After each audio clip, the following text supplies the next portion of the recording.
if you want to check, I'm gonna have it pull up too and make sure audio levels are good, Mm-hmm. and then I'll just mute the stream and just have uh the Can you talk real quick? Testing 1 2 3 4 5 6 7 8 9 10. Can you talk real quick? Testing 1 2 3 4. We're good. We're good. All right, we're solid. Okay, I'm gonna pop out the chat and then I'm gonna start playing. I heard that like 6 times. I don't know why. Really? Maybe it heard what's the name? Maybe it heard your feedback from your headphones or something. But Maybe, I don't know. I don't know. But all right, here. Hold on.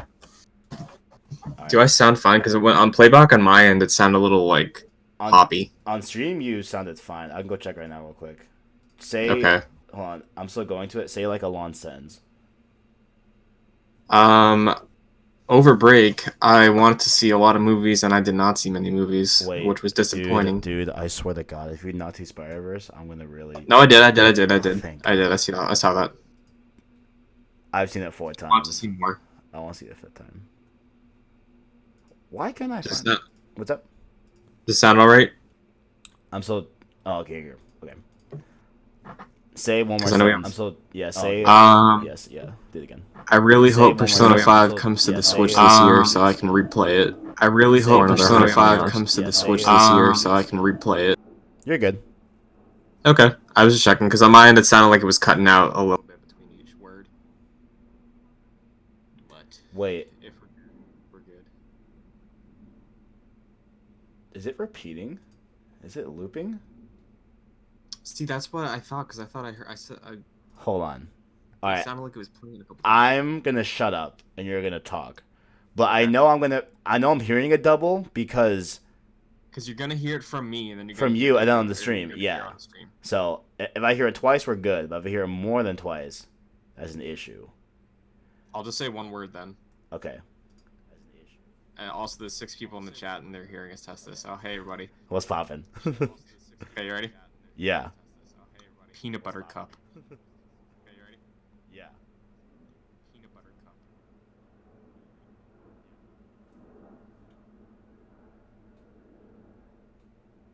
I think we're good. No, I think we're good. I think we're solid. All right. Okay. I guess we're just. No, I think we're good. We're back. I know. I think we're solid. I think we're just freaking out, but I think we're good. I think we're solid. What's poppin', chat? How we doing? Should we put on upload the podcast to iTunes? We'll have news on that. Should we put on We'll have news on that in a few weeks' time. I promise. Oh, I was gonna say we were gonna try and start with this one. I'm down to start with this one. Because I looked into Podbean, it looks pretty simple. So I'm down. See how that works I'm out. down. I'm down. All right. All right, chat. Are you ready to see the official PlayStation Source Game of the Year? I say let's just roll the thing. Quiet on the set. Shout out for coming early. So shout out for coming early. We should do a pre-show. No, go ahead. I mean, honestly, doing a pre-show works because we just have to test stuff. Yeah, just testing. Yeah. Hey everybody, wrapping up 2018. This is our final say. We came to an agreement on what we thought was the 2018, the defining game of 2018 for PlayStation. PlayStation Source's 2018 Game of the Year. So please enjoy. This was written by both me and Kevin. So please enjoy. 2018 was yet another landmark year for games, and specifically a great year to own a PlayStation. From Spider-Man to Astro Bot, the console received fantastically innovative additions to its library. Assassin's Creed Odyssey returned the series to its former glory. Red Dead 2 provided a groundbreaking world and narrative that will undoubtedly change games moving forward, and with such a strong year of games, it was hard to pick just one that stands above the rest as Game of the Year. But the rebirth of one long-running PlayStation franchise is what stood out to us the most at the end of 2018, Sony Santa Monica's God of War. Like many others, I was never a fan of previous God of War games despite my love for Greek mythology.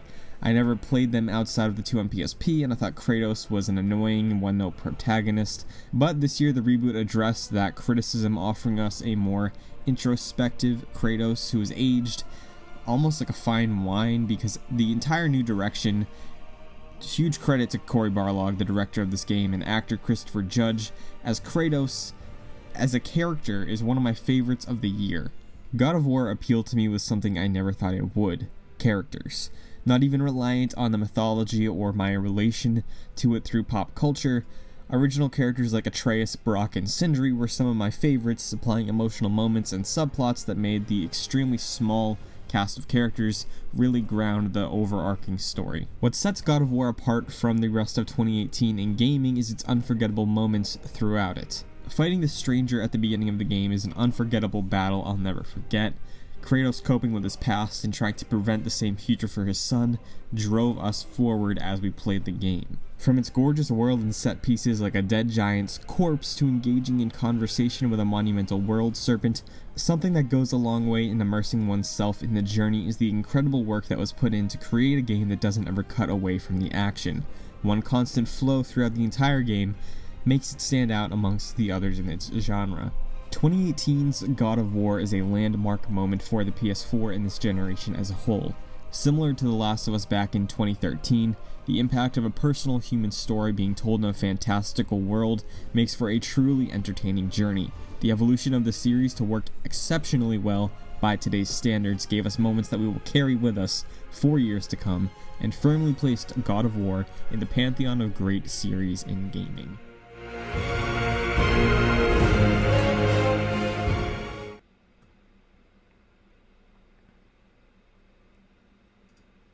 (2018) was...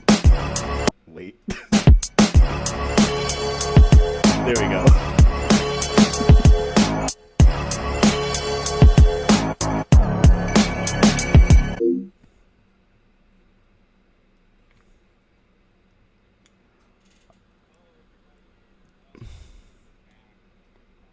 The official podcast for PlayStation Source. This is episode 24. Our first episode of 2019. Joining me, as always, in our new format, working out the bugs. Indeed. Still a work in progress, y'all. Give us feedback. We want to hear what you have to say. Kevin Diaz, how you doing? How's your break? What is happening? I missed this. I missed you, bro. I missed, conversating. You know what I'm saying? I missed podcasting. I missed it. It was all good. I hope you had a great break. Mine was great as well. A lot of games were not a lot of games were played as much as I'd like to, but we'll get into that. But overall, nice break, nice end to the year. So it is what it is. I was starting to get antsy. I was like, man, I miss just having work. That's what I'm saying, yo. I know, dude. But I'm glad we're back here. Cross Circle, episode 24, almost 25. I have a question for you before we start talking about our first topic of the year. Got you. So I played a lot of games over break. Is there anything that you want to shout out that you played over break? Any movies you saw? I know you loved Spider-Verse a ton. Spider-Verse, yeah. Anything that happened over break you want to talk about real quick? To knock off the movie talk, because obviously, this isn't a movie podcast. Spider-Verse is indeed my new favorite movie of all time. It is indeed my new favorite movie. Previously, it was Back to the Future, and I thought that nothing would ever take that because it's Back to the Future. But right. I've seen Spider-Verse 4 times. I want to see it more because I just don't want to wish I would have seen it more in a theater because I know I'm never gonna have that. I need to see it in Dolby. I haven't seen it in Dolby yet. I want to see it in Dolby. So there's I'm trying to figure out when I'm going to do that, but I just don't want to regret not seeing it as much in its big format in the big screen. But Spider-Verse is amazing. In terms of games, I believe I finished Red Dead 2. Was that before or after we did the last? Do you remember? I don't remember, but I guess that was the first big game I beat officially on break. We've talked about before, great game, all that good stuff. But a game that I've been chugging on through the past few months was Guacamelee. I beat that. That one, That game is good, but that game is hard. That game punishes you, but it's fun though. Are you planning on playing 2? Yeah. I'm planning on playing 2. Eventually I'll just get to it, but super fun. I liked it a lot. I played it on the Vita. Shout out to the Vita, big ups. But you know, long live Yeah, I know long off topic, but a lot of things happen over break. You see, Soldier Boy now is ripping off the Vita for his next. I have to get it, right? I mean, I have to get it. I have to get it. It's $100. It's $100, and honestly, I think it might do better than the Vita because it uses micro SDs and not the stupid little tiny things. I really might just have to get that, honestly. But can you imagine Sony if Soldier Boy's Vita sells more than the Vita because of its memory? Great. Shout out to the Vita, but another game I played besides Guacamelee. Oh my god, Infamous First Light. Nice. You know, you can call that a game. It was side DLC. You know, bigger. Yeah, it's a game. Yeah. Does it have a platinum? Yes, it does have a platinum. Then it counts. It's a game. Yeah. So So I played through that just because I don't know. We're just looking at my backlog, something that would be like, you know, kind of quick, whatever. And during my playthrough of First Light, which only took me like 2 nights to beat, it was like really quick. I was sick, very, very, very horribly sick. So you know, it was cool to just have that there chilling. But other than that, I didn't really play. I dabbled into Bloodborne one day. Yeah, that was interesting. I never finished it, but I love it to death. It's one of my favorites of the gen. How many hours do you have in it? Probably close to 20-ish. Close to 20? Okay. Yeah, because I feel like just because of the amount of games that we'll have to play, especially in this first half of the year, whatever, I feel like I'm probably never going to beat it, but I feel like I am going to put like a lot of hours into it and just call it, you know, I played it. You know, I'm not going to claim that I beat it, but I'll play it, you know. So other than that, yeah, I could just Black Ops 4, all that good stuff. But what have you been playing, my good sir? So first off, I want to say Spider-Verse, very good. Enjoyed it. Planning on going again in the next week or 2. My girlfriend wants to see it. So good. You're probably gonna yell at me for this one. I saw Aquaman twice. I haven't seen Aquaman, but I heard it's good though. I love that movie. Really? Okay. It is. Okay, no, go ahead. You have to see it in theaters because it is a visual treat. Okay. Gotcha. IMAX if you can. Okay. It's incredible. Gotcha. If it does not win visual effects at the Oscars, rioting. Because it's visually it's so good. It's such a great theater experience, similar to like. It's not as good as Mad Max Fury Road, but right. Fury Road is when you want it to see in theaters, and same with like Avatar, I guess. Mm-hmm. Because I would say Avatar for sure. Yeah, special effects, Avatar, incredible. I loved Aquaman. Gotcha. Because like, also, no, go ahead. It's so great. I texted my friend the first time I saw it. I was like, "Hey, Aquaman, surprisingly really good. Had a lot of fun." And they just in the middle of the thing, they just threw an Uncharted movie in there because. Serious Uncharted vibes from the second half of that movie. Okay. I haven't heard that, but okay. Right. My favorite thing about Uncharted, you know, is how the plot is always like, if we find this thing, we'll find this thing, then we'll get here to find that. It's very like, you could just go A to like, you know, C, but they go, no, like, let's do B.5. Like, they like, you know, yeah, I feel that. But I heard a hot take. This will be like really quick. I don't know how you feel about this, and I don't know if they were trolling, but I heard a hot take that a podcast that I follow prominently, they like Aquaman over The Dark Knight. How do you feel about that, honestly? Because they could easily be just like trolling and like said that as a joke, but they seem pretty persistent about that point. But then again, they could have been just joking. So yeah, because I love The Dark Knight. I love The Dark Knight. A better film, but. This is as a huge Batman fan. Okay. I never loved The Dark Knight as a Batman movie. Okay. Because Batman should be more like ninja-y, more right. Not supernatural, but like more leaning into the comic book stuff, you know. I see. Dark Knight doesn't, and it works because that's like its vision. Mm-hmm. But like Batman Begins is my favorite of that trilogy because it feels more like Gotham. So. Interesting. It's like apples and oranges, I guess. But I had a ton of fun with Aquaman. I loved it a lot. Yeah. I have to go But, see that and make time for it. But for games I did over break, mm. Kingdom Hearts 3 is coming up. You were playing so many Kingdom Hearts. Oh my god! Like every time I saw you online, I don't think you played anything else other than Kingdom Hearts. I played a little bit of Red Dead Online. Me and my brother played some of that. Yeah. Shouting to each other across the house. Gotcha. Playing some Red Dead. I got him to play Fortnite a little bit first time. Okay. But yeah, Kingdom Hearts took up the majority of my break. I still have a week here before I go back to school. Kingdom Hearts will take up the rest of my break. Yeah, for sure. Because I've played all of them except for the 3DS game, Dream Drop Distance. Gotcha. Several times. Uh-huh. I'm on Birth by Sleep right now, so I got there's 3 characters in Birth by Sleep. I got the last character, final episode, and then a secret episode, which is like a sort of a prologue-ish. I got 2 movies to watch. Okay. 3DS game I never played, and then the prologue made in 3's engine. Then I'm all set. Now, I keep hearing like the concept of like, oh, like watch this movie, right? Like, is it like literally like it's an actual movie, or is it like a let's play of like game that like you probably can't access due to like it being on a mobile or like on the like 3DS whatever? Like, what's the in the collections? I love that they did this in the collections. So there's a game came out on the DS. Mm-hmm. It takes place between. It takes place like earlier in the timeline. Okay. After Kingdom Hearts 1. Okay. It came out on the DS. Mm-hmm. It works on the DS. Fun game. But it feels limited. Like, Birth by Sleep works because it's very story heavy and it was on the PSP, so it could have like nicer cutscenes. But 358 was the DS game. That was like a lot of text, not so many cutscenes.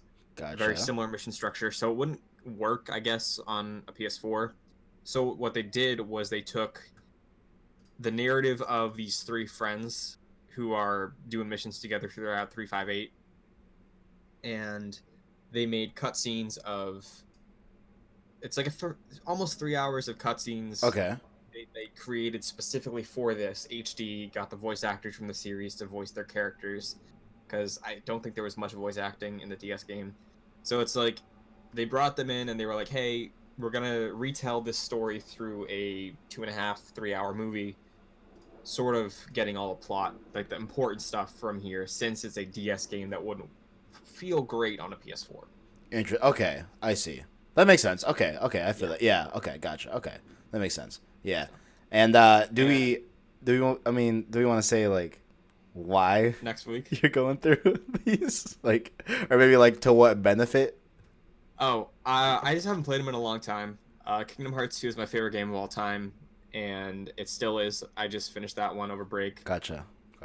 The tail end. Actually, I finished it on January 5th. I started on the day before New Year's. Kind of funny day.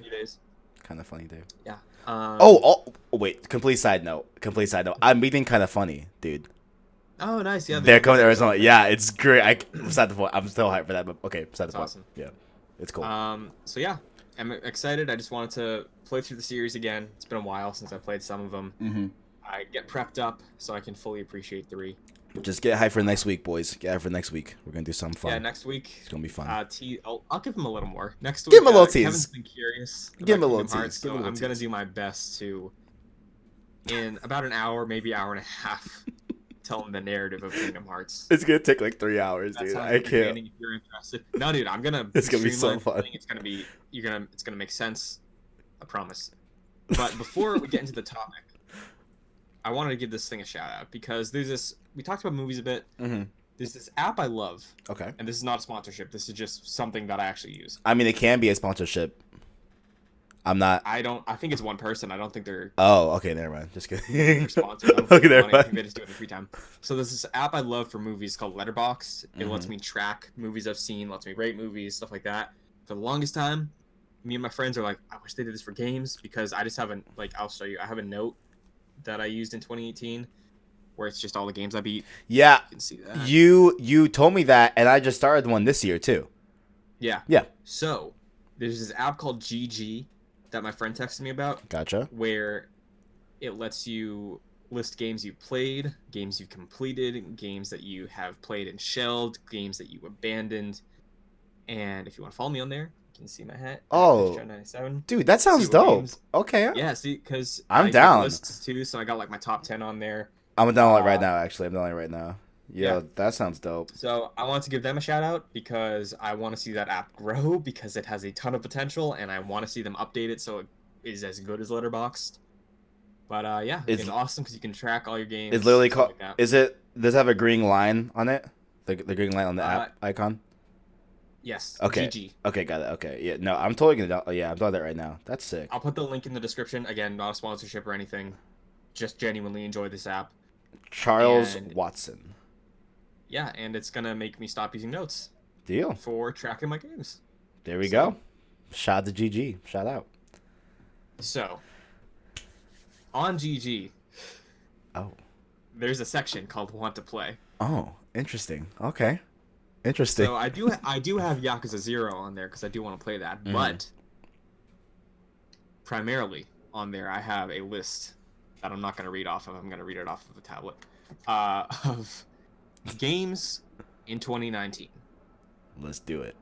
2019 is going to be, for me personally, with what's lined up, probably the best year for games in the past few years. Can I say something? Because I was a little bit nervous before I even made the list because I was afraid I wasn't aware of like all the games I was going to play. Like I thought there wasn't going to be that many games that I'd be interested in 2019, but I was very much wrong when you look at everything that's coming out. Very much wrong. You know the best part too? What's up? We don't even really know what's coming out. Exactly. July. Our honorable mentions could literally be stuff that's in Q3, Q4 of this year. Right. We have no idea. So this could be an interesting year. I'm down. For everything coming out, it's like this was the year for Christian Buckley. This is the Christian Buckley year. Honestly, like I love Zelda, Spider-Man, awesome. Like past 2 years, really solid hits. This year is like all killer. Like every single thing I like is getting a game this year. Yeah, dude. Like you're like Game of the Year Anthem's coming out. Like, come on, that's great. As funny as it is, I will tell you, I am slightly more interested in Anthem. What? Really? Well, Yo. Like, that's not saying much because, like, I was, like, barely even going to look at that thing before. Side note, you know what? Yeah. I just noticed about this layout. So I have you on my right-hand monitor. So when I turn and look at you in real life, it's actually looking at you in the stream layout. No, if you look the other way, you'll be reacting to me. Like, if you, like, right there, yeah. What if I just do the whole podcast like this? I just look at you. Legit, because I can do like this and like we're good. Okay, so the point. Okay, go ahead. All right. So yeah. So this year, great for me. I got a few shout outs I want to give. Didn't quite make the top 10. Gotcha. And we're just gonna bounce back and off. Yeah. 10, 10, 9, 9. And if we both have one and then one of us gets to it first, just talk about it then. Deal. Sounds good. And then when we get to what number it was, just be like, oh, it was this number. Gotcha. So a few shout-outs. I got to give 2 shout-outs quick to Nintendo games because, like, when I said this was the year for me, we got a new Pokemon for the Switch. Indeed. I really liked Let's Go Pikachu, but this is, like, fully brand new territory. It's an actual, like, regular quote-unquote Pokemon game, is that what you're saying? Yeah, and it's weird because there's a lot of stuff they did in Let's Go that a lot of people thought was going to ruin everything, but I actually enjoyed. Like, I think having the catching mechanic be very different from trainer battles is nice because it breaks up the pace. Right. So it's not just, like, spamming A all the time, because as fun as Pokemon is, like, I spam A a lot. Just like, okay, battle. So yeah, they make some tweaks. I'll be cool having some Let's Go stuff in there. Deal. The other is Fire Emblem 3 Houses.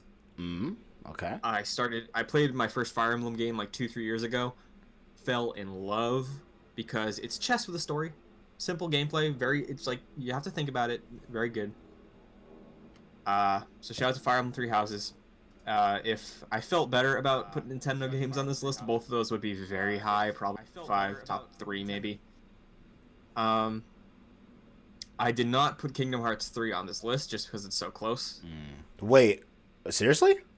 Yeah, I figured it's like a week away, 2 weeks away, so I was like, Yeah, I guess so. Yeah, I guess so. Yeah. You know, like same thing with Resident Evil 2. Like I'm excited to play Resident Evil 2, but it's basically here, so I didn't want to use the space. I want to shout out some other games. I see that. Okay, yeah. I see that. And I follow what you're putting down. I pick up what you're putting down. lastly, on my shout out list, I gotta mention it because I'm such a fan, but of like two huge things of this game I'm big fans of.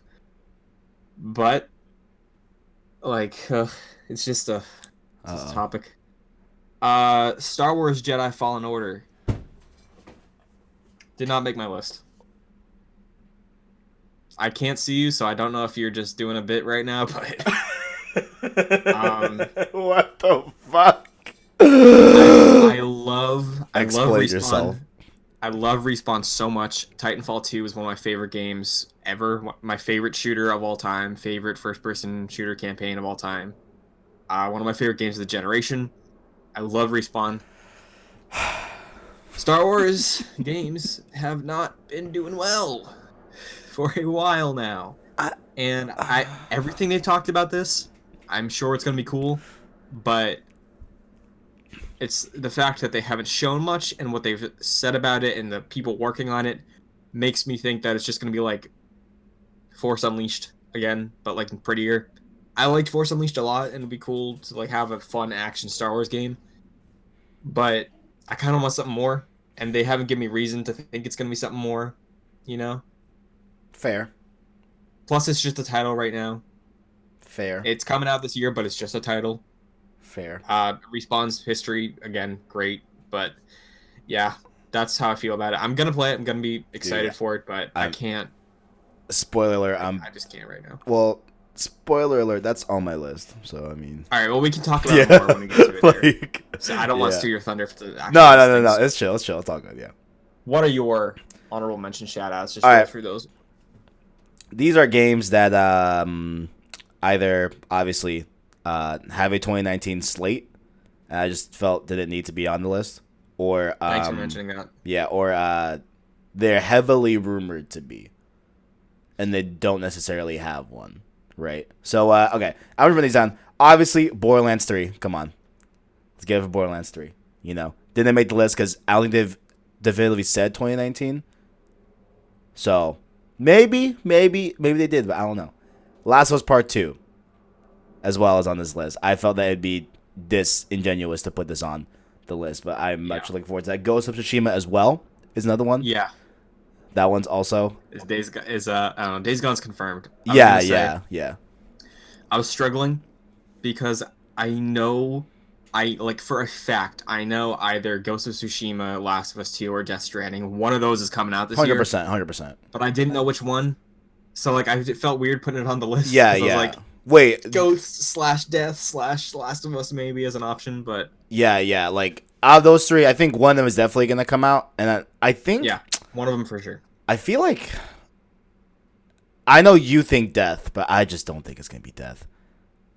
I think it's going to be either Last of Us or Ghost, but beside the point. We'll see. I don't know. Control as well. That looks super cool. As well, we saw that at E3. E3, right? Yeah, I think it's the last time we saw it. E3? Reveal at E3. Yep, looked really cool. Far Cry New Dawn as well as on my honorable mentions. Because I think if I get through enough games and it's just got nothing else to do, I think I might just pick it up. Just because I know what I'm getting into. You know? I know it's going to be a short experience. Discounted, right? I know it's $40. Yeah. It's $40. So with that being said, I think it's gonna be probably easily digestible. You know. Yeah. And you enjoyed 5. Right? Yeah. So there's really no reason why I shouldn't be getting Far Cry New Dawn. So that's probably gonna be a cop for sure. Metro Exodus as well. Just because it's on my backlog now.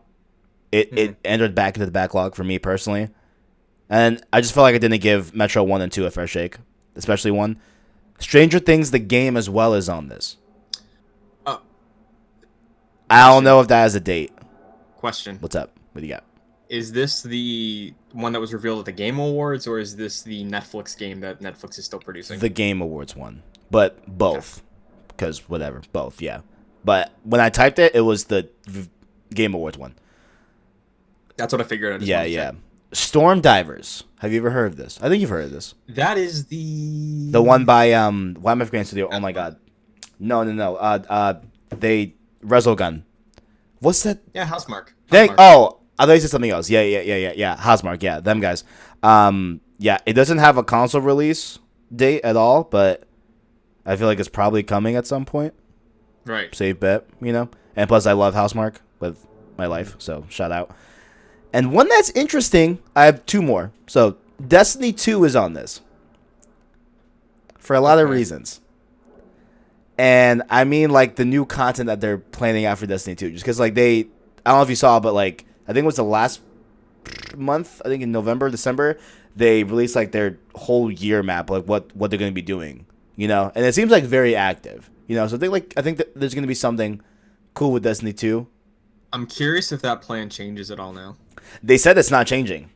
Okay. That's what they said, yeah. Like, they've been on record being like, no, like, even though we're split from Activision, like, the plan still stands. Afterwards is up in the air, but what they have planned right now is what's going to be. And then Doom Eternal is the last one. That was this year. Yeah. Allegedly, that's this year. Allegedly. And it would make sense for this year. I think it makes sense. Like, Bethesda usually announces things, then release them within, like, 12 months now. Yeah. I have another... With the exception of... Yikes. But I have another Bethesda IP in my top 10, but cool. Doom is on my honorable mentions. So I guess we should kick things off then. I'm gonna let you go. Number 10 for me. Right now is only confirmed to be on PC. It's a very small indie game. Gotcha. It looks amazing. Mm-hmm. Very cool art style. It's very... I don't know if low poly is the right word to describe it, but it's called Skatebird. Skatebird, okay. Skatebird. Basically, the best way to describe it is, remember those tech decks? Yes, yeah. Like the little flip things you can do with your fingers. Mm-hmm. You play as a bird on a tech deck. Okay. And it's a skateboarding game. Hell yeah. So it's like Tony Hawk, but you're a bird on a skateboard. I'm about it. So I'm about it. One, okay. Looks cool. Love the vibe. The logo is like pretty much ripping off the Thrasher logo. Oh, gotcha. Looks really cool. Confirmed right now for Steam. Mm-hmm. I could very easily see it come to PS4 and Switch though if it does release this year because they said 2019 maybe-ish. Looks a lot of fun. Interested in the mechanic because since you're a bird, you can like flap your wings a bit when you're doing jumps and stuff. Mm. So I think it's a really clever idea. It looks like a lot of fun. And the mechanics of being a bird on a skateboard, tiny tech deck, like grinding on pencils, stuff like that. Looks fun. Looks charming. I dig it. It's so like right now it's only confirmed for mobile, but it might come to other platforms. PC and Steam right now. PC and Steam. Okay, gotcha. Okay. Right, but I could see it. It looks like something that would drop on Switch and then PS4. Yeah. Go down. Yeah, I feel that. Cause yeah, I miss like good, solid, chill out skateboard games. A lot. Yeah, I never. The only skateboard game I have a lot of history with was one of the Tony Hawks on my DS. I don't know which. I couldn't even tell you. I can't even tell you which one it was, but I know it was on the DS for sure. I know. I remember the audio cues. Like it's just embedded in my soul. Like I remember it that much. Yeah. And I'm hoping the soundtrack is gonna be good too, because like the birds wearing Beats too. Like it's cool. Okay. It's a cool vibe. I dig it. Also, over break I played Steep a little bit because it's free. I wanted to try that. How was it? It's fun. I like it. It's very chill. Because you know me, I like my chill out games. Yeah, of course, yeah. Like Flower was all over that. I love just having a game I can just chill, relax, and put some music on. Yeah. Steep has been that. I popped in a few times over break. Because snowboarding games also missing love. So Skatebird, that is my number 10. Deal. Now, a unfortunate thing I just realized, I didn't really rank them off of like my least to most anticipated. Do it on the fly. You know which one is number one. You know which one. Okay. Well, okay. I know you know which one is. I know. It's. I think. Oh God. Okay. My number 10. Oh God. Biomutant. Hey. Because that game looks super dope.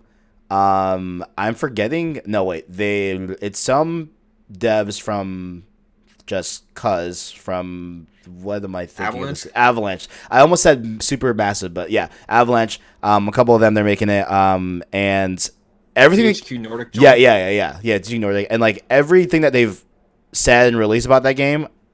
I think it just looks really cool. I think it'd be like, super fun, you know. So yeah, I know you're also hyped for it too. Yeah, that should have been on my shout out list because ever since the reveal, I was like, yeah, sign me up. Yeah, this is awesome. Yeah. I think it was. I think it's what was it like around a year ago, maybe a little bit less than a year ago, maybe a little bit more. It was like a couple weeks before E3, I think. It was that, yeah. I know they had something at E3, but it wasn't as big as obviously like their debut. 2017, actually. It might have been. There might have been some reveal like late 2017. Yeah, but something like that. Yeah, probably. But I just have to assume that has to be coming out this year. And yeah, probably. That's gonna be dope. Like if it releases in like a good time frame where it's not around a lot of things, maybe like a summer hit, something like that. It would be a perfect July game. I'm in. So I just can't wait to get that and see and get some more info on Biomutant and I feel like it doesn't get a lot of buzz that I think it should be. I think it should be getting a lot of buzz. Actually, the only outlet I know of that's actually hyped for it is Easy Allies.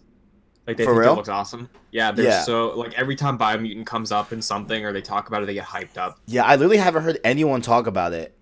Yeah, they're the only ones I've seen. Literally. But yeah, it looks great. I would love a nice solid 7 out of 10 AA game. Yeah, exactly. Yeah. It's I don't think it's gonna be. those, Yeah. you know? I just like I'm not going into something that's gonna be like some masterpiece or whatever, but like if it's a good game, it's a good game. It's all good, Right. So I'm hyped for Biomutant. That's my number 10. Nice. This is gonna be hard to rank, but what's your number 9? My number 9 is a genre I typically don't like at all. Okay. Got revealed at the Game Awards.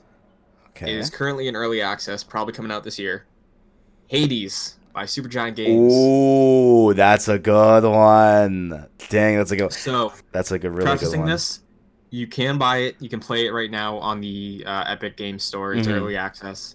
They said it's going to be on it's going to be in early access for at least a year. So could possibly drop in December. May slip into 2020. So this is it's lower on the list because of that. Gotcha. But yeah, Hades, love it. Love the vibe. Love the character designs. The soundtrack. Supergiant makes awesome games. So I dig it. Supermassive is super. No, Supergiant. No, wait. Supermassive is the Supergiant. Yeah. Right. I get switched up sometimes, but yeah.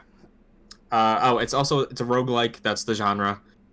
But like your progress carries over still, or like your gear carries over, but right. Something changes every time you die. Okay. It's more like Souls, I think. Gotcha.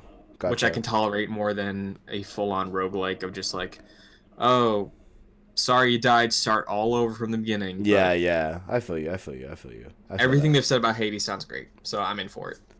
Beautiful. Okay. My numbers are fucked up right now. Okay. My number 9. Okay. Number 9. Which one am I going to do? You know what? I'm going to do Sekiro Shadows Die Twice.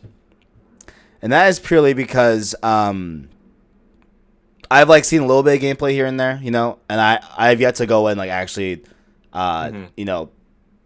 get all the news about it and stuff like that. And I know they're doing a full month of Game Informer stuff. Right. From the February, so I think that's where I'm gonna get the biggest thing. And I assume usually with Game Informer stuff, they end with a release date. It already has a release date. It does. Yeah, March 22nd. I'm an idiot. Never mind. Okay, whatever's at the point. Well, all right, there we go. Well, or 25th, maybe, I forget. Something like that. Okay, well then, yeah, I just think it looked super cool, and I know I keep saying it looks super cool, but it just looks really cool. Right. Yeah. But yeah, I think that could be a game that I actually enjoy and seeing it into and stuff like that. So yeah, I'm gonna hop in on this because Sekiro is also on my list, but it is significantly higher. Interesting. Okay. Gotcha. Yeah, I listened. So Game Informer's podcast, last week's episode, their first 30-40 minutes they were just talking about Sekiro. They played a long demo. They went to Japan. They interviewed people at From Software about it. So there's a lot of info. The first 40 minutes of last week's Game Informer show. Sounds awesome. And I really enjoyed Bloodborne. It was my first experience with a From Software game that I really loved. Gotcha. And Sekiro sounds like it's just gonna make me love it even more. Okay. I see. It's very like, I don't know. Everything I've heard makes it sound like tweaks to the Bloodborne formula that sound welcome. Like, Gotcha. Okay. It's much more aggressive. They changed some aspects. It's a pause button now. There's no multiplayer. It's more direct than the other Souls games because, like, when you create a character in Souls or Bloodborne, you could completely screw up and mess yourself up for that entire game based on where you allocate your stats. Mm-hmm. Now they're doing a skill tree, and the benefit of doing that from software, what they've said is that they can design environments now with the player's progress in mind. So it's not like, oh, well, we have to optimize this area for this class, this person, this type. If somebody did this route of where they put their stats in Bloodborne or Souls, they have to really make it like just hallways that are like in mind for every player. Right. Sekiro, they're really able to get creative because they're like, oh, everybody's going to have the grapple at this point. Gotcha. So we can make this level really vertical from here on out. The rest of the game can use a lot of the grapple mechanic, a axe that you can use to break shields. Once you get that, you can implement those types of enemies. And I'm interested to see them tackle stealth, because one of the more fascinating points in the Game Informer coverage from the podcast was they said that in Bloodborne, and I'm using Bloodborne as the example the most because that's the one I played. Right. In Bloodborne, in Bloodborne, enemies ambush you. Mm-hmm. Like, you're walking through a hallway, somebody jumps out, attacks you. With Sekiro, you're the one ambushing enemies, since you're a ninja. So you have to go into the area. There's a large amount of guys, and you have to prioritize stealth first. Get in there, ambush as many people, stealth kills, then like thin out the enemies, and then approach it. Gotcha. So, it seems different. I want to see how From tackles something like this, because I love their games, and I think Sekiro looks awesome. Yeah. And like, I think basically you just summed it up as well, but like I've heard from people that like it's looking to be less Soulsy, even though it is a Dark Souls-esque type of game. Like, it's less annoying, you know, if you will, or less like, I was like less like more approachable, I'd say. Yeah. Okay. Yeah. Like that. Yeah. Like less difficult, but not really less difficult. Just more. Yeah. So that's basically my entry. Still go down a few hits, but like. Right. Yeah. We'll see. Yeah. And like, I didn't completely hate Bloodborne when I first tried it. So that should be okay for me to get into Sekiro. We'll see. But what is your number 8?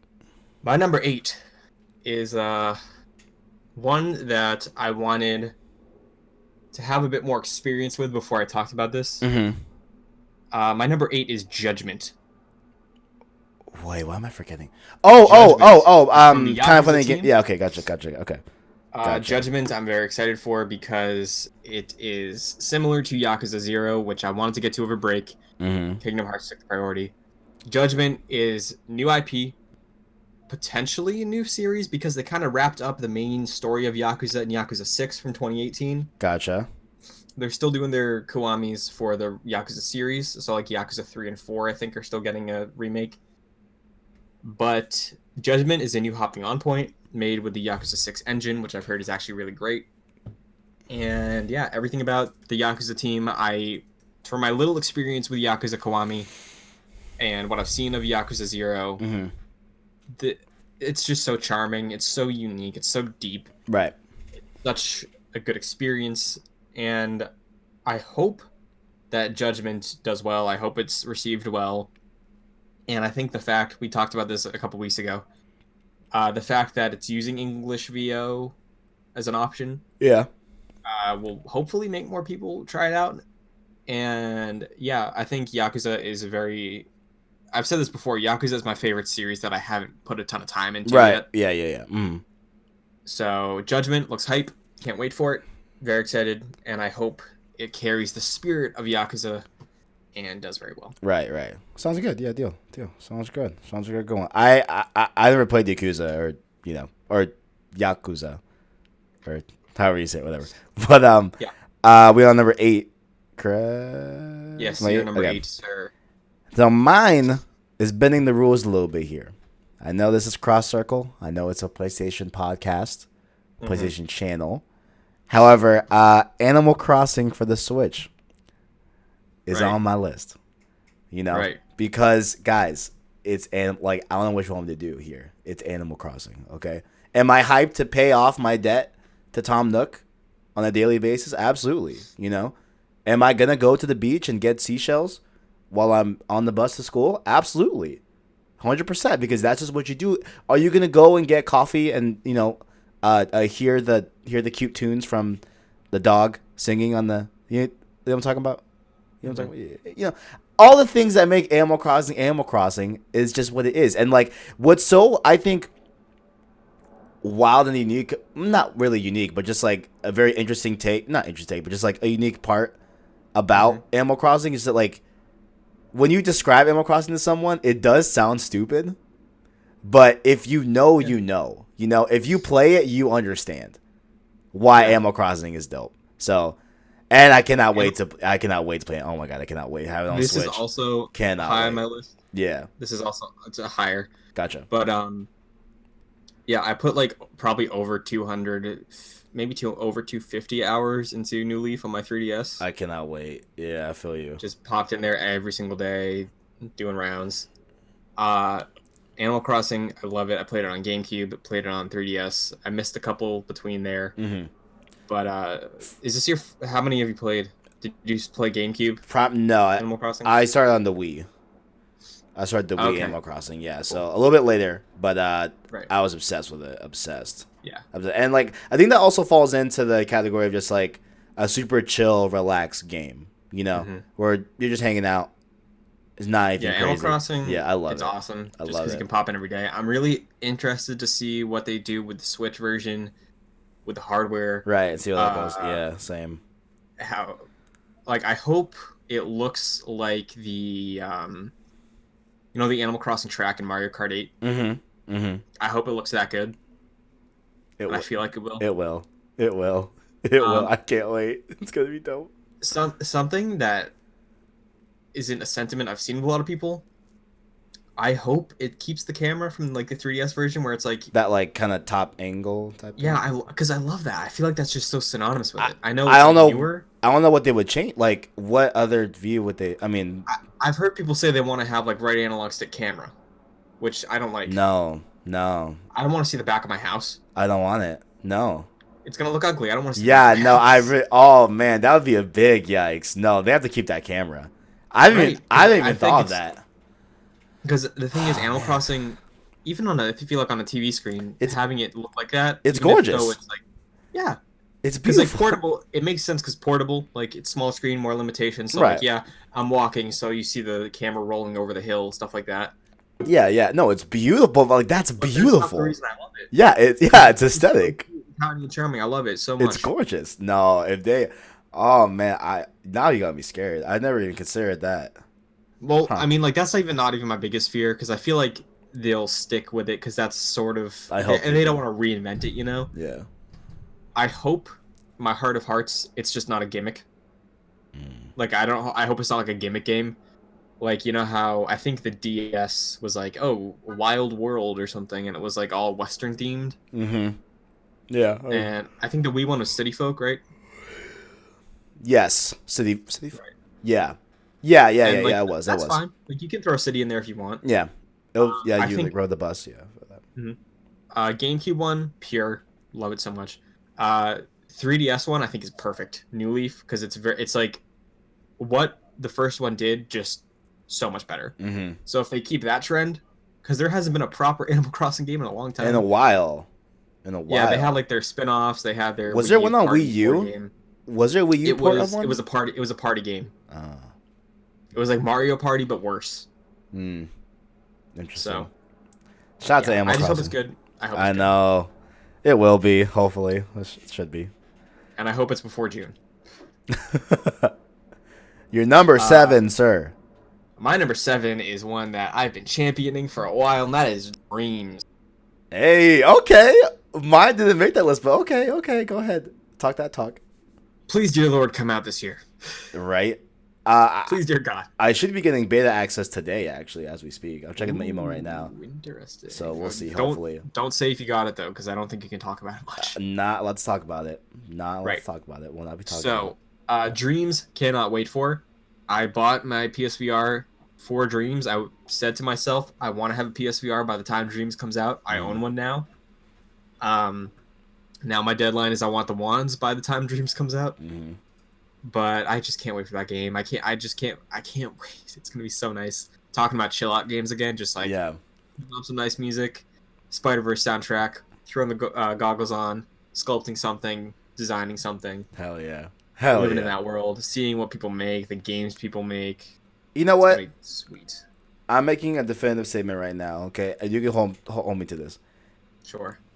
If you play Dreams, right, and if you get the wands and everything stuff like that, and you love it, I will buy a PSVR and get it. That is gonna be it. Cause I'm already sold on Beat Saber. I'm already sold on Astrobot. Tetris Effect. You already sold me. But if Dreams is fire, I'll get it that same day. You can hold me to that. Yeah. So Dreams is the only VR game I have on this list because there's not much announced. Yeah, that's. Year. Sony said Hot Shots Golf is this year. Blood and Truth, I think, which is from the people who did the London Heist. Which is just like a full spy game. Right. That's also this year, but I haven't tried Blood and Truth yet, or the London Heist yet. Right. So I feel like it's not like there's. I feel like there's definitely going to be more PSVR games. They just haven't been announced yet. You know. Right. Because like Tetris that's my thought. Announced at E3. Yeah. That's definitely my thought. Yeah. So all I hope is there's something I enjoy half as much as Tetris Effect and Astrobot that comes out this year. Right.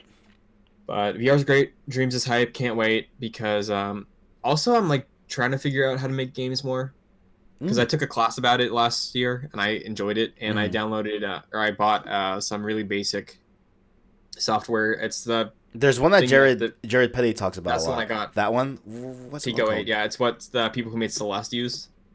No way. Not like normal. There's a. Sorry. It's called. If you look up Celeste Classic. Wait. I've heard of that. Yeah. It's like Game Boy size. Yeah, I've it's heard less that. detailed, but it's still the same game pretty much. I want to learn that, and Dreams also seems like a very approachable way to learn about game design. So I'm interested. Deal. Yeah, sounds good. What is your number 7? Wolfenstein Youngblood. Ooh. This was yes. Interesting. I can double check, and I did double check this list, but it is confirmed for 2019. Yeah. It is supposed to be in a similar way to A Way Out. I don't know if you necessarily have to play it co-op, but it is going to be co-op. It tells the story of the two twin kids that why am I forgetting his name? BJ has with his wife. Well, girlfriend at the time, whatever. Yeah. So I'm just happy because like Wolfenstein to me is just one of those like FPS games that were just like let's just shoot some stuff and let's just chill out. You know, I think in a similar way. I think I'll receive Doom in the same way, where it's just like just cool story. Let's just go through it. Whatever. Nothing crazy. And I actually loved the story of Wolfenstein. I thought it was super great. What they did with the IP, just well done overall. So I'm just hyped for more Wolfenstein, just because I cannot wait to just see that story unfold and what else has to be told in that world. And I just love that world, and just that rewritten history of what if we didn't win World War II. I just think that's just super cool. Yeah, super interesting. The vibes and aesthetic of Wolfenstein is awesome. Sick. Yeah, so sick. Yeah. So I wish I liked it more, but I don't think it's a bad game. I think it's a great game. It's just not my thing. Yeah, yeah, that's sick. I played the first two around this time last year. Yeah, I just loved it. I loved it. So yeah, and plus I just think every once in a while there's times where like I'll just want to get into a game, and it just be an FPS, and it just be like kind of laid back, as opposed to like something crazy, like some big massive game that's gonna take me like hours to beat, whatever. Sometimes I just want like a nice, just nice campaign FPS, just have it done. All that good stuff. Simple boots on the ground combat. Yeah, all those buzzwords. But number 6, sir. What do we got? Almost at the top 5. All right. So, also for the most of these we've already talked about moving forward, so it's gonna go probably pretty quick. Yeah. But number 6, I'm torn. Uh-oh. Because I have this thing written down. Okay. It hasn't been announced yet. Okay. It leaked last year. Gotcha. And I don't think there's any world where it doesn't come out this year. Okay. So that's why I'm counting it. Okay. But I'm more excited for potentially something else from this publisher, not studio, but publisher. Okay. But that's even less information. So the one I have written down is just says Harry Potter. Oh, I forgot about this one.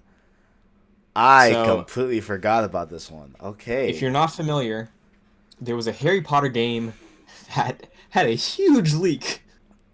It was a gigantic leak. If there's just no way that leak was fake.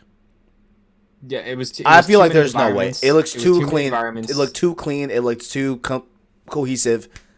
I don't think it was fake. Yeah, but if it was all just in one area, I would have doubted it. But like they were like in a forest, they were in a castle, they were in a dungeon. Like there was a lot of. It was a lot. It was a lot. Yeah. So there's a Harry Potter game coming out, potentially this year, and I love Harry Potter to death. Could not give any less time of day to Fantastic Beasts, but for some reason this game is speaking to me. Okay. I really like the first 3 Harry Potter video games. Lego Harry Potter games are fun too. But yeah, man, I would just love a Harry Potter RPG. I feel like that's gonna definitely come out this year. And I don't know really what makes me so sure, but I just feel like it just makes sense.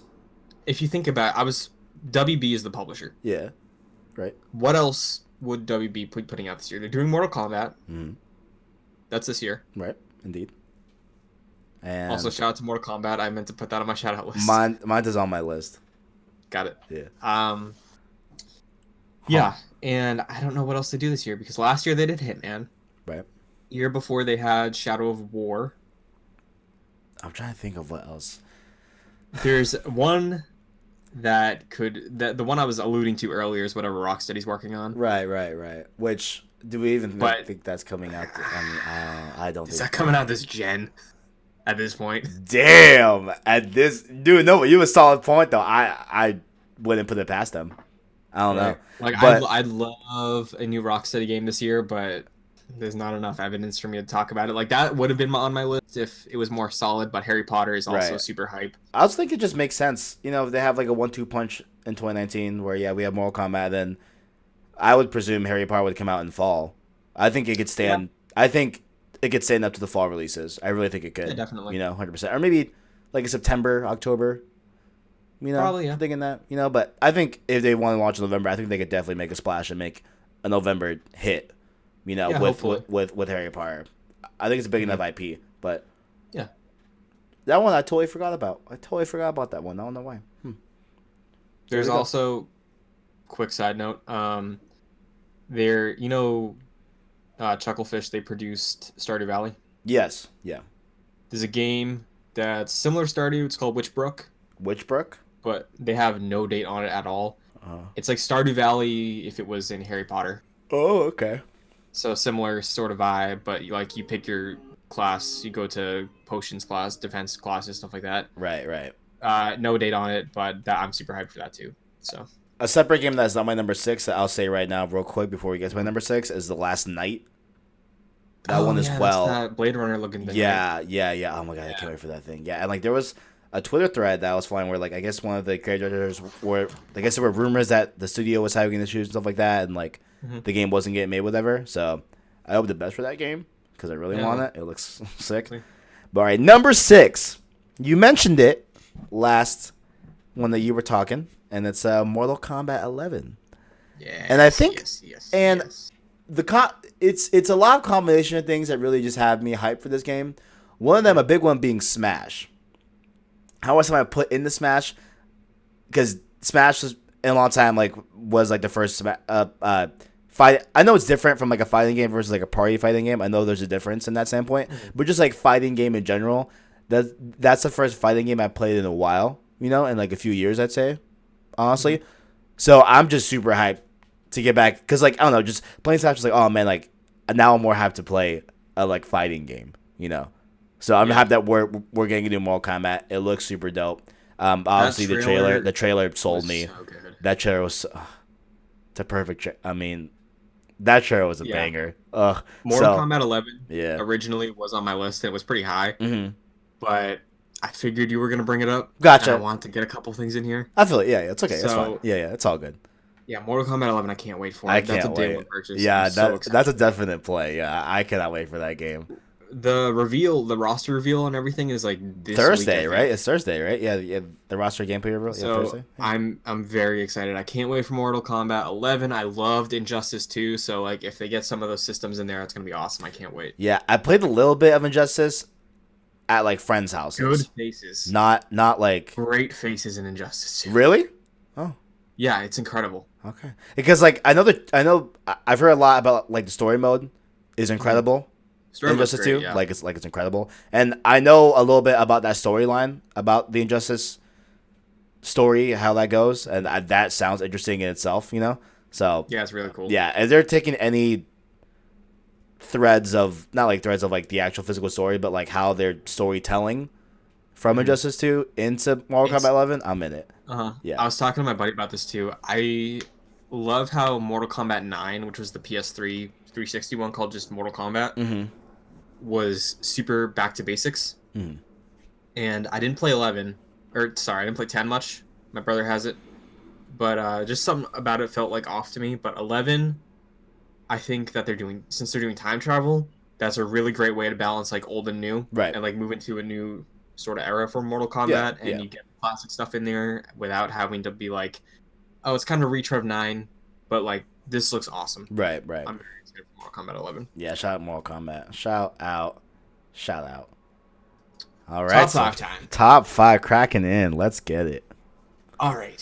So number 5 for me is one that was revealed at the Game Awards.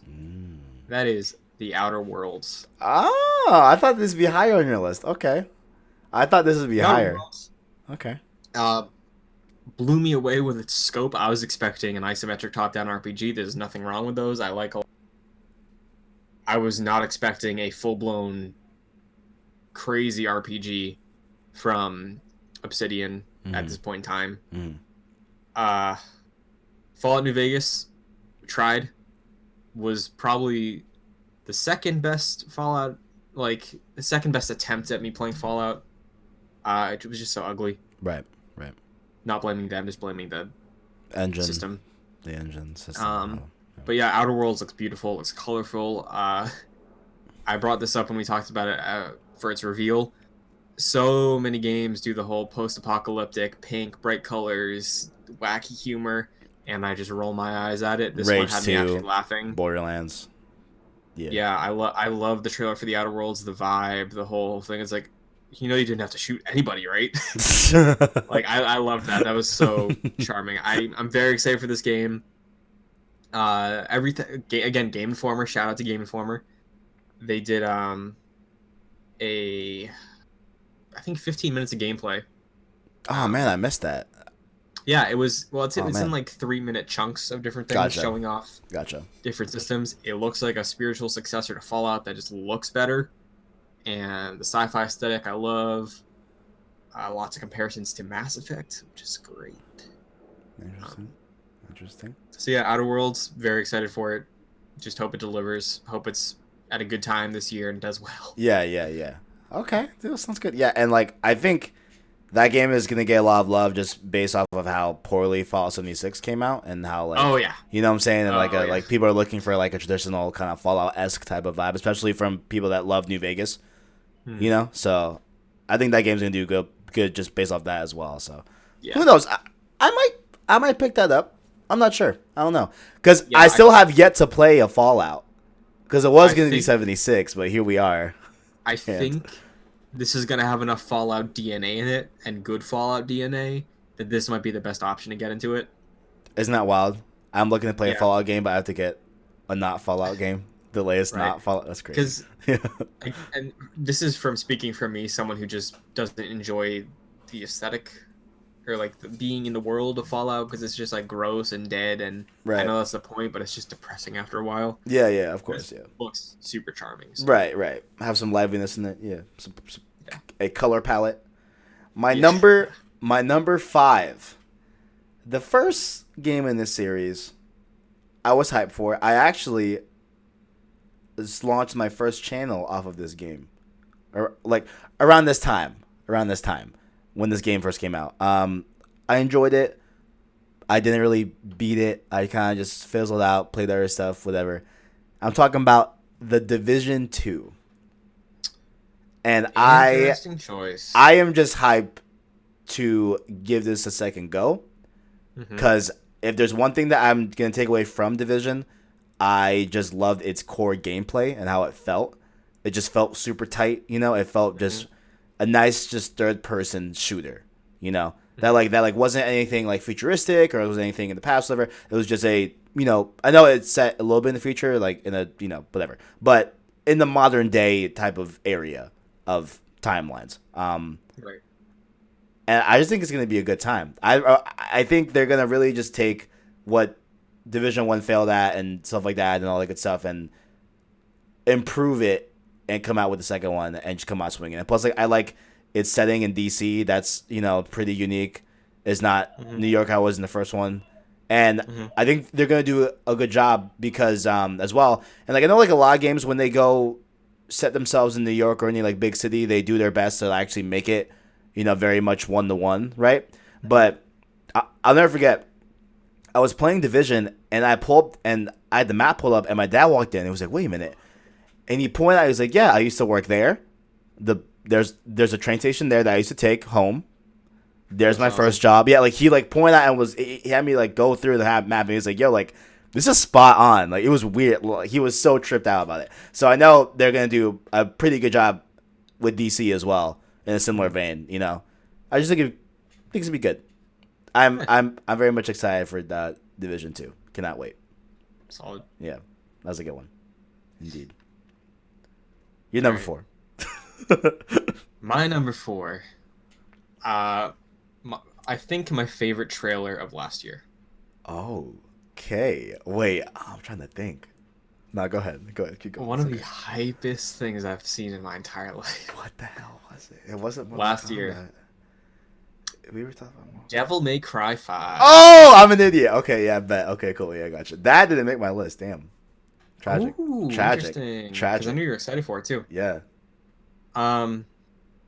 So yeah, last night when I was making my list, I was looking through trailers from last year, and I watched a couple of my like top 2 trailers. I was like, yeah, great, can't wait. Then I watched the Devil May Cry trailer. I was like, this should be number 1. Like, oh my lord. I can't wait for that game. Oh man. I've never played a Devil May Cry game. Are you also gonna run through the? I think so. Should we just do it together? Yeah, I think they're pretty short. Yeah, let's do it together. Why not? What I've heard. Yeah. They're all 4 on sale right now for like $25 in the PSN. I'm just trying to get through Kingdom Hearts before I lock in on another series playthrough. Right. But yeah, Devil May Cry 5 looks great. It looks awesome. Capcom is on a roll right now. Yeah. It looks beautiful. Yeah. 100%. Played the demo on Xbox. Say it plays great. And we're also getting a demo too. Right. February 7th, I believe. Mm-hmm. February 7th. Yeah. So I'm definitely jumping into that too. But I know I'm probably gonna be very bad at that game. Mm-hmm. Because you need like skill to be good at Devil May Cry, from what I've heard. Really? Yeah, like I've heard the combat is like you have to know that stuff. You have to it. And I'm worried, but I'm gonna have a good time trying. Just everything about Devil May Cry 5, from what I've seen, looks awesome. I'm trying to stay away from most of the stuff moving forward, just to go in blind, see what crazy set pieces they have lined up. But cannot wait to kill some demons. Let's do it. Exciting. Looks fun. Yeah. Now I think we should definitely coordinate and be like, all right, because I'm down. Yeah. I'm down. Yeah. I don't play DMC. Yeah. And I was looking at Time to Beat too. Yeah. Like you said, they don't seem that long. You know. I think 4 is the longest one. Which would make sense, yeah. Yeah. So, deal. There we go. What is your number 4? I accidentally closed mine. Okay, my number 4. What was it? Okay. This game that you slandered. Oh, okay. Slandered. Crazy. Star Wars Jedi Fallen Order. Wait, what did you think I was gonna say? I thought you were gonna say Anthem. Oh no, that's much higher, sir. Yeah. Interesting. Okay, so Listen, Star Wars. after I played the alpha, listen, it's much higher. But beside the point. Okay. Jedi Fallen Order. Now, why? Because there's, like you said, not. There's yeah, that's a good to question. what That's honestly 100%. And here, I think it's. Have some goddamn faith, Arthur. Okay, I think it's just the faith. Okay, that this game, hopefully, because okay. If we look, Respawn. Okay, a lot of people dubbed Titanfall 2 single player one of the best, if not the best, FPS single player story campaign ever, and I still have yet to play that. I need to play that. I need to play that claim about an hour ago. Yeah, and you're not you're not alone as well. Like I've heard that from a ton of people. If we're talking sales again, I gotta recommend it. Titanfall 2, the complete package is like $7 on PSN right now. Please play that game. I literally own Titanfall 2 and I still haven't played the campaign. I'm an idiot. I'm gonna do that soon. I really need to do that. But now I'll give you this with Star Wars. What's up? They do have the director of God of War 3. Right? Or somebody from God of War 3 that was responsible for it is leading this game? I think so. I don't know off the top of my head, but that something about that sounds right. So someone from God of War 3 has a big hand in this Fallen Order. This game. Right. Right. So that's where my apprehension sort of came in about just being too focused on combat action game like Force Unleashed was. Mm-hmm. So not saying there's a problem with that. Just saying if that's all we have to go on right now. Right. And the history of EA Star Wars games and the last couple years. Listen, I'll be the first one to say it. Look, if they EA Battlefront 2 this, I'm not. Which I don't think they will. I don't think they will. Yeah, I don't think they will. If Anthem does well, I'll be more excited for Star Wars. Yeah. Just because it's going to be a single player game. Anthem is pretty much a single player game with co-op. Yeah. So if they let Anthem be its own thing, then I'll be more okay with it. Yeah. I think. And I just want to see it soon. What's so upsetting also to speak about the Battlefront 2 stuff, whatever, is that when you look at Battlefront 2 just from a gameplay, I think this is my personal taste, and I feel like I've heard a lot of people say it too. Battlefront 2, how it feels gameplay wise, it's fun. I love how the shooting and the just game mechanics feel in Battlefront 2. It's just the fluff that was obviously the microtransactions and the crazy 40 hours you gotta play to unlock one of the Jedi's, whatever, Yoda, whatever, so it's just that fluff that just sickens everything in that game, Mm-hmm. So that's why I think just overall because obviously you can't say that it's going to be a good game. I don't know. I just have a lot of hope. I have a lot of hope. So much faith in Respawn. I think it's gonna be a W. I think, I think it's gonna be a W. It's the most hopeful I've been for a Star Wars game. Interesting. Since EA bought it. Yeah, that's fair. Mainly because of how much I love Titanfall 2. I was excited for Battlefront, but then that was a thing, and then Battlefront 2 was also a thing. But. Well, I was excited for Battlefront, but after Battlefront 1, I was Battlefront 2, yeah, maybe I'll get it. I didn't. Yeah. But I did. Yeah. Yeah. Mm-hmm. And Respawn, I have so much faith in. It's just EA is the thing holding it back right now. And since we have just a title. That's true. We also have an error though. They said it's between 3 and 4, right? Yes, it is. Yeah. It's after Order 66. There's a Jedi that didn't get murked by 66, so it tells the story of that Jedi specifically. So, yeah. That has been explored a decent amount.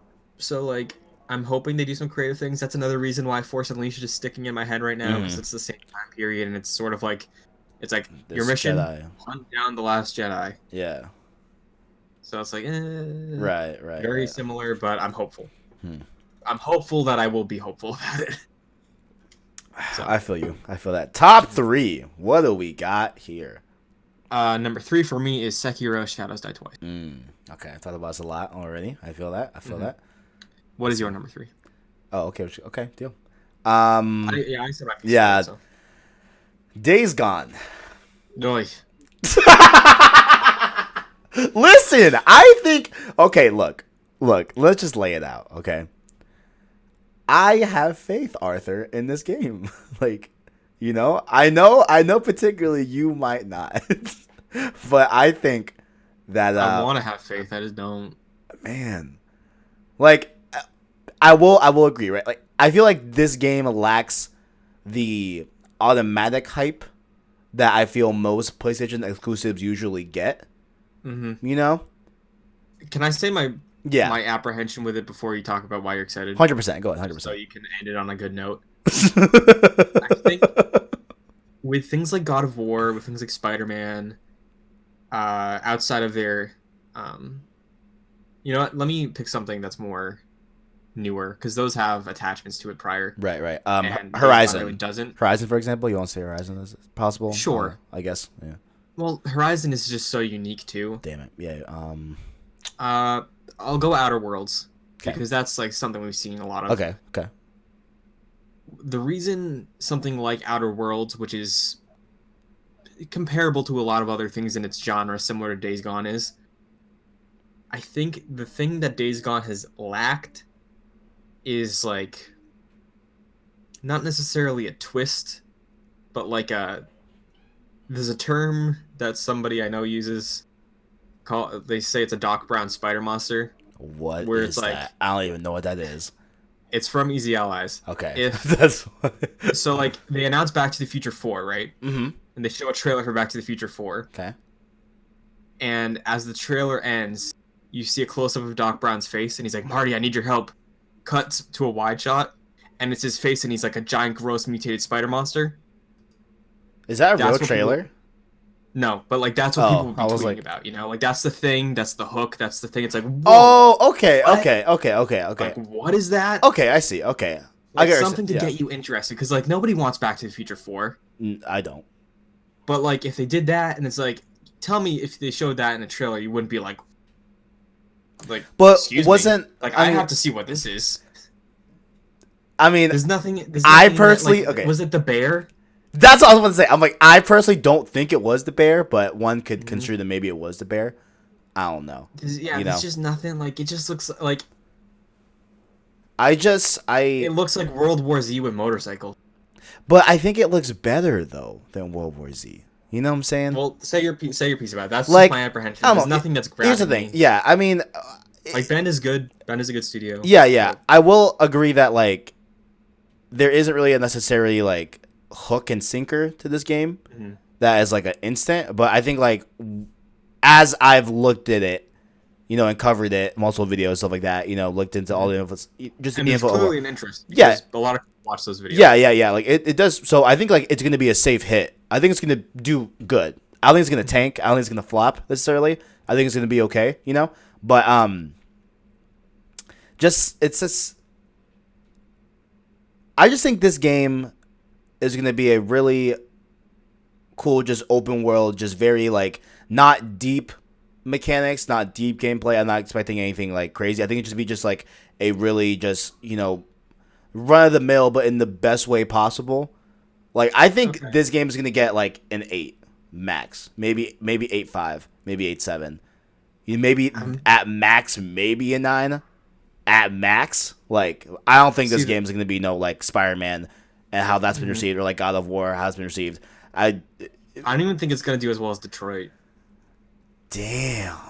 Like Detroit got like 7s, right? 7s and 8s. I have to look back and see what Metacritic is on Detroit, but I think it's gonna be. Yeah. I think it'll be received better than Detroit, just because of the way how Detroit, just that game in general. Yeah, like Detroit has its controversy. Exactly. Yeah, like what it actually is.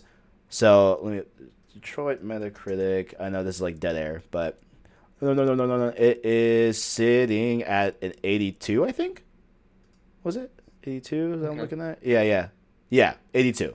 So I just think it's good. No, I'm sorry, 78. It just refreshed. 78. Yeah, 78. I think it's gonna be lower. Around the same area, like maybe low 70s. I don't know. I could see it going either way. I'm just interested in just its narrative and what it, what's it gonna do, And plus, like, we haven't seen Ben in a while, and I know I think they had a canceled project early this gen. I think, right? I think they did, right? Or am I thinking of something else? The code name for Days Gone Forever was Dead Don't Ride. Yeah. But and that was talked about since like the beginning of PS4, I think. Right, so I guess it might just be that since it changed names. That's maybe why you're thinking of it. Yeah, maybe I'm thinking that, but I don't know. I have some goddamn faith, Arthur, about Days Gone. I think I don't know. I know like it's not the most hype thing, whatever. But next big exclusive PlayStation's got. We'll see how it goes. We'll see. I think it'll be okay. And just like because I know I don't think you've played a lot of COD Zombies. Probably have. I don't know. Just like the mentality of just like training to me is like similar vein to like playing Journey in like a very just relaxing way where it's just like a constant gameplay loop that is not boring. It's just like it's satisfying, I guess you could say, Yeah, I think it's just I think one of my issues is the way they're treating the Horde. Because you just said like it not being boring. From what I've seen, again, this is just from like the couple trailers I've watched. It seems like if you have a gun, you're gonna be all right with like your AML permission if you're like slightly thinking about it. Right. You can easily just run away and like mow down a few people, run away, and it like manages it fine, and that's sticking in my head as being boring. Whereas something like The Last of Us. Oh, I mean, come on. Every encounter, every clicker, everything is like terrifying. No, 100%. 100%. Because like I'm afraid about resource management too, and again, the demos they showed could just be like, here's how it looks when it's loaded. Like here's like level 40 or whatever the equivalent. Like here's like 40 hours in, how it would theoretically be. Yeah. I feel that. Yeah, I feel that. I see what you're saying. Yeah, I think like the insane amount of zombies is an impressive thing just to have running all at once. But they're zombies, they're brain dead, so it's like the Horde, it's just management of like too many things is from what I've seen, whereas like the Intimate sort of really got to think about this in like every specific encounter of something like The Last of Us. Right. And I know it's not fair to compare, but no, but I feel what you're saying. Yeah, and like honestly, if Last of Us had a date and was this year, obviously that'd be my number one. Like that's like a clear duh. It's Last of Us. Yeah. Like come on now. But yeah, so Days Gone. We'll see how it goes. April 29th, I think, something like that. It's like April. It's sometime in April. April 24th, something like that. Yeah. So I'm definitely copping that day one, definitely playing that through. Seeing that. I'm passing as of now. So we'll see. I feel you. Number two. My number two. Was one of your honorable mentions. Ooh. My number two. Which one was it? Remedy's Control. Okay. Gotcha. Okay. I'm very excited for this game. It looks very stylish. I dig the aesthetic a lot. Yes. So Remedy, I think, is an incredibly underrated team of storytellers. Dating back to OG Max Payne games. Really liked Alan Wake when I had a 360 for a while. I think Control looks awesome because I was interested in the mechanics of Quantum Break with the manipulation of space and stuff like that. So with Control, seeing the vibe of it, seeing the approach and the sort of like trippy psychological, not horror, but like creepy sci-fi vibe they got going on. Right. One of my favorite vibes in games, all entertainment, is like unsettling sci-fi. Would you say like BioShock-esque kind of, or would you like not really BioShock kind of? More like maybe OG Alien, or not. I get what you're saying. Yeah, like I get what you're saying. I'm just curious if like kind of Inception. Okay. Not even because Inception isn't really horror, but it like trippy, messes with you, psychedelic-esque horror. If that was it really messes with your concepts of reality. Gotcha. Similar to like a Metal Gear Solid, maybe. Mm. Like Kojima really messing with like the concepts of everything. Control looks awesome. I think that them being free to do their own thing for everybody, getting a nice tight. Again, I'm expecting like a double A, maybe 12-hour narrative here, but so excited for it. Environments look great. Like if it's all contained in that one facility, I think that's gonna be awesome. Similar to maybe Dead Space 2. Not as much horror, but like same sort of urgency of like, hey, you're the director of the Federal Bureau of Control, so you like navigating through that environment. I'm very excited to see what kind of stuff Remedy implements set piece wise, story wise, and just can't wait for that game. Yeah, it looks solid. Yeah, it's definitely on my list. Not my top 10, but like my honorable, like you said. So yeah, that looks good. I'm hyped. What is your number 2? Life is Strange 2. Now I know this one's kind of weird. I know. Hear me out. I know it's episodic. Hear me out. But the other 4 episodes are releasing in 2019, and we have episode 2 end of this month, I believe. Yeah. You look so disappointed. Damn, so disappointed. I tell you. I'm just thinking. I mean, look, because like 90% of that game is coming out this year. You know. Yeah. So I felt it was fair to lump that in. Yeah, that's fine. I don't know. You know, because like, I know it's gonna. But like, no, you're right. I think it's just because of how big of a presence it was when the first episode dropped. Right. But yeah, you're right. It's a 2019 game. Kinda. Yeah. I'd say I would say, but just like I've spoken about a ton, and I've been like a broken record about it. But Life is Strange is one of the best narratives I've ever had in gaming. Period. Especially the first one. There's things that could be said about Before the Storm. A lot of people are kind of like split on that. Some people love it, some people hate it. I didn't hate it. I just thought it was obviously, with it being of course a shorter story and like only I think 4 episodes or no 3. Powers either. Yeah. There's no powers, for example. Yeah, so like it was its thing, but I still enjoyed it in itself. But like Life is Strange, the first one was a thing. It was a thing for me, and I loved it. Right. And from the first episode of Life is Strange 2, and with Captain Spirit as well, it looks like we're getting back into the swing of things of a more Life is Strange 1 type of feeling of it, right? And how we're gonna get into that. So I just can't wait to see how the story unfolds and everything. And yeah, that's why I bought all the episodes when I could, just because I knew I was gonna see it through. I knew I was gonna play it. I need, I know it's gonna be a thing, at least for me. So, yeah, and like I also, and I was like I was going to save it all, and I think you're gonna end up saving it all. I think, and you can play them all just back to back and just binge them all. I think. I think so. Yeah. Yeah, and I'm actually kind of enjoying the like, hey, I'll check back in a few months, get a little refresher, and then go back into it. Just have that constant. Have it last a while, too, hasn't it? Yeah, no, the first one was what, October? Like 4 months. It's been a while. September? It might have been September. Like end of September, I think. Something like that. Yeah, I know it's been a few months. Yeah, so I know like a lot of people are like, where's it at? But everything I've heard from Don't Nod is like, the scope and the scale of what we want to do in episode 2, we weren't ready, so it's 4 months for episode 2. Yeah. So. I can't wait. Do we know how many episodes there are yet? Is there 5? I believe it's 5. I'm pretty sure it's 5. If episode 2 is as big of a bomb as they're setting it up to be, like not bomb as like a flop, but bomb as like oh my god, a good thing. Yeah.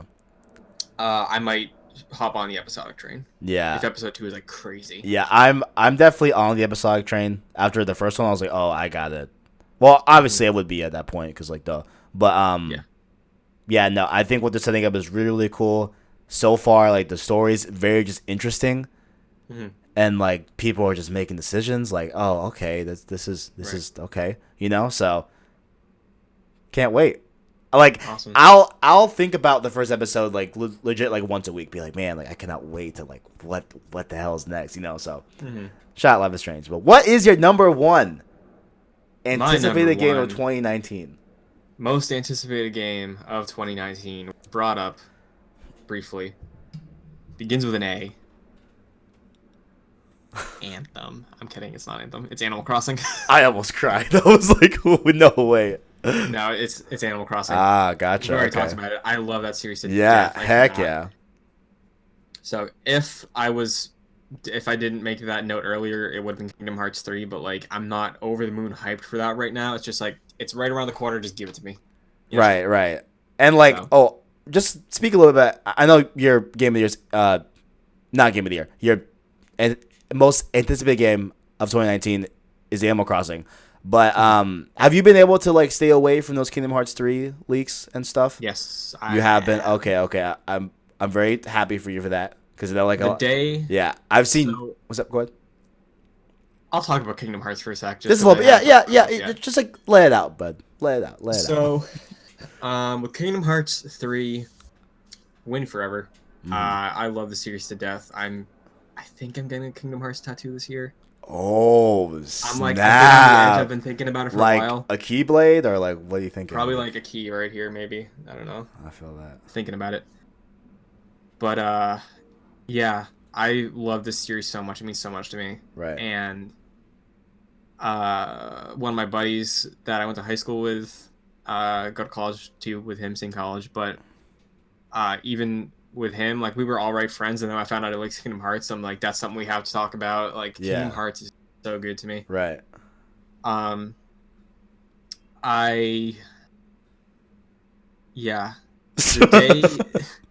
The day it was announced that like, hey, some people out there have the game. I went on Twitter. I muted like 50 different words. You did everything. Yeah. Okay. I feel that. Yeah.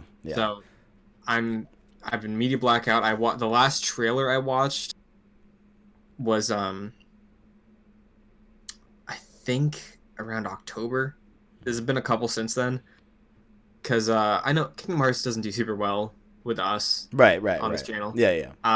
I've talked about Kingdom Hearts on that other channel I do stuff on. And I was doing videos for the trailers, and I was like, dang, this trail, like the last one was up in like October-ish. Right.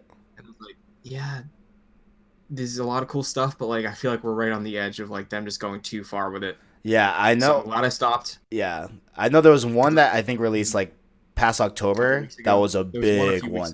Yeah, it was like a lot. I didn't know the context, but I kind of picked up the lingo, or whatever, and like understood like how big of a deal that was what they showed. But yeah, a lot of people were like upset that they even showed that. You know. Yeah, and I feel like people have been pretty respectful too about not posting stuff, not sharing stuff, which is awesome. Right. Yeah. And yeah, because wait, go ahead. Well, because I know like at least I know two people that have been like they've like basically said that like I've been spoiled to the point of like I almost don't even want to play it at this point. Like not like literally, but like it's gonna affect their experience, and that's like crappy to hear. You know, like I just hope that you don't get your experience messed up. You know. Yeah, I haven't, and the thing is, I'm not super like over the moon hyped right now. Like, I've waited. I'm fine waiting. It's gonna come to me. I'm gonna experience it, and it's going to exist. Right. So, because I'm ready for so many bad takes of like, oh, Kingdom Hearts 3 isn't good, or like, oh, Kingdom Hearts 3 not welcoming to beginners. It's like, all right, you can die. Like Red Dead 2. Red Dead 2 prepped me for the hate Kingdom Hearts 3 is gonna get from some people. Gotcha. Like, you know what? Fine, go ahead. My thing. Gotta take it. Gotta experience it. Yeah. Your song's hype. Yeah, it is hype. Love it. It is hype. I'm gonna have to agree. I only listened to it once because the intro cinematic for all Kingdom Hearts games is such an experience. So I just want to see that for the first time when I pop that game in. Yeah, just like the more I hear people talk about Kingdom Hearts, the more I want to play it. I just know there's so much to get through. So I don't know. Last thing I'll say. What's up? Kingdom Hearts 2. Like I said, I recently played that again. Favorite game of all time. Gotcha. My second favorite game of all time. Gotcha. Was Red Dead Redemption 2, or the first? No, it was Red Dead Redemption. I'm sorry. This past fall, Red Dead Redemption 2 came out. Gotcha. Replaced Red Dead as my second favorite game of all time. Gotcha. If by some miracle of God, within the span of, 3 months of each other, if my former first and second favorite games of Are all time overtaken. both get dethroned by the sequels to both of those games that have taken forever and they are both amazingly good, I don't know. I just don't. No, I mean, considering that Kingdom Hearts 3 is the last game of this series, that's what I think they've said publicly, and like, or do you think it's like kind of wishy-washy, or like, you know what I'm saying? No, like, so what they've said is it's pretty recently, I feel like in the past like 5 years, they named this the Dark Seeker Saga. So the Dark Seeker Saga, which has started with Kingdom Hearts 1, is ending in Kingdom Hearts 3. That done. Like what? So is it like the story of Sora? Like, for example, like the Skywalker story, and like there's other Star Wars stuff, but like there's a Skywalker lineage that's ending in episode 9. Is that what you're talking about? Or we're gonna get into this more next week, but yeah. The Dark Seeker Saga is about the bad guy. Okay. Who came to light like probably 4 games in, and then it was like retroactively it was like, oh, okay, so that makes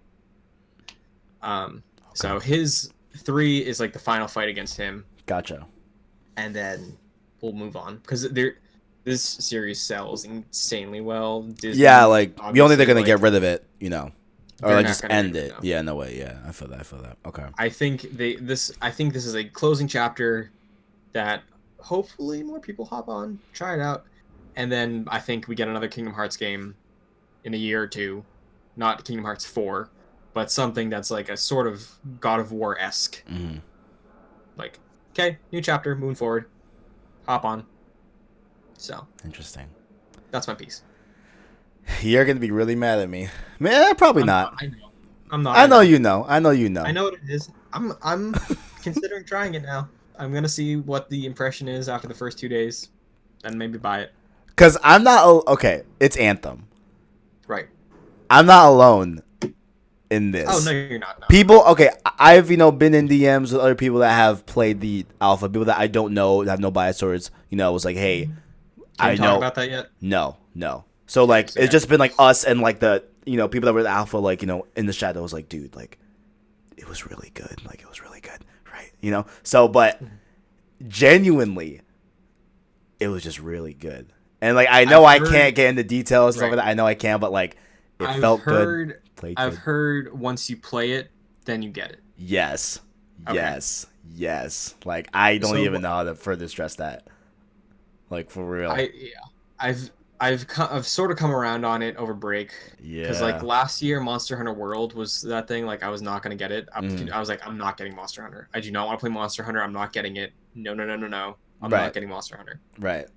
I was against getting Monster Hunter. Caved, got it, loved it. I think it was on number 6, number 5. Mm-hmm. So I can see something similar happen again. Yeah. If it reviews well. Right. If the story isn't super generic. Like and like I do have its gripes on like not. I feel like I don't have a lot from the alpha to speak about the story itself. However, the way the story is delivered, if it is like how it was in the alpha and how it is in the main game, I don't think I'm going to dig how they're delivering that story, how they're regurgitating, how they're taking you through that narratively.